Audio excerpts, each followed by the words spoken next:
Agriculture agriculture agriculture क्यों India के लिए इतना सेंसिटिव मुद्दा है और इंडिया यूएस ट्रेड डील के सेंटर पॉइंट पे रिफ्लेक्ट हो रहा है? इसका रीजन है कि एग्रीकल्चर इंडिया के लिए सिर्फ एक इकोनॉमिक सेक्टर नहीं है, इंडिया के लिए लाइवलीहुड का सवाल है। आधा India, half of India depends on agriculture और हमने मल्टीपल एग्जांपल से देखा है कि इंडिया में इस सेक्टर में अगर छोटा सा भी पॉलिसी ट्विक देखने को मिलता है जिसकी वजह से फार्मर्स के लाइवलीहुड थ्रेटन हो जाते हैं, तो उस केस में मास प्रोटेस्ट, इलेक्टोरल शॉक वेव्स और इवन सोशल अनरेस्ट भी देखने को मिले हैं। तो यूएस के लिए कहना बहुत आसान हो जाता है कि आप अपने एग्रीकल्चर मार्केट का हमें एक्सेस दीजिए, लेकिन हमारे लिए इतना ही डिफिकल्ट है क्योंकि फार्मर के लाइवलीहुड का सवाल आ जाता है। दूसरा एस्पेक्ट है इंडिया के कुछ रेड लाइंस है, जैसे इंडिया पूरी दुनिया का लार्जेस्ट फूड सिक्योरिटी प्रोग्राम चलाता है, उसके तहत MSP, public procurement, public stock holding, ये सारे एस्पेक्ट्स हमको देखने को मिलते हैं, जहां पर इंडिया 80 करोड़ से भी ज्यादा बेनिफिशियरीज को बेनिफिट प्रोवाइड करता है। लेकिन वहीं पर वर्ल्ड ट्रेड ऑर्गेनाइजेशन इन सब्सिडीज को, इन बेनिफिट्स को या इन नजेस को ट्रेड डिस्टॉर्टिंग सब्सिडीज कहता है या इस कैटेगरी में कैटेगराइज करता है। इसका रैशनल डब्ल्यूटीओ देता है कि जो भी प्राइस मार्केट के बेसिस पे डिसाइड होना था, डिमांड और सप्लाई के बेसिस पे,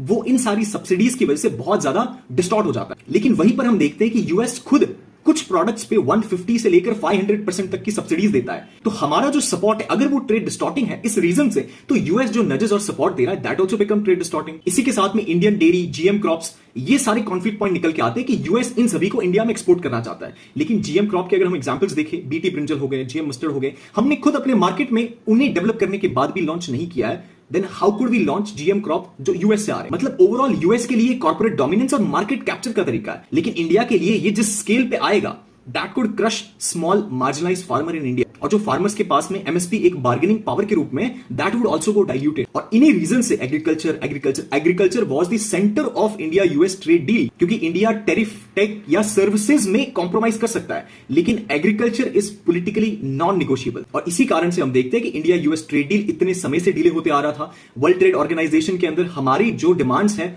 वो डिले पे डिले हो जाती है, क्योंकि एग्रीकल्चर ट्रेड डील्स नेगोशिएशन का एक इंपॉर्टेंट पैरामीटर है। और ओवरऑल डीपर आइडिया यही निकल के आता है कि यूएस के लिए, वेस्ट के लिए एग्रीकल्चर एक बिजनेस है, लेकिन इंडिया के लिए लाइवलीहुड का सवाल है। 45 से 50% हमारी आधी जो जनसंख्या है, पॉपुलेशन है, उसके सर्वाइवल का सवाल है। और to a greater extent agriculture India के लिए एक बहुत इंपॉर्टेंट, सेंसिटिव और एक डिफेंडेड ट्रेड फ्रंटियर रहने वाला है। What are your thoughts? Comment down.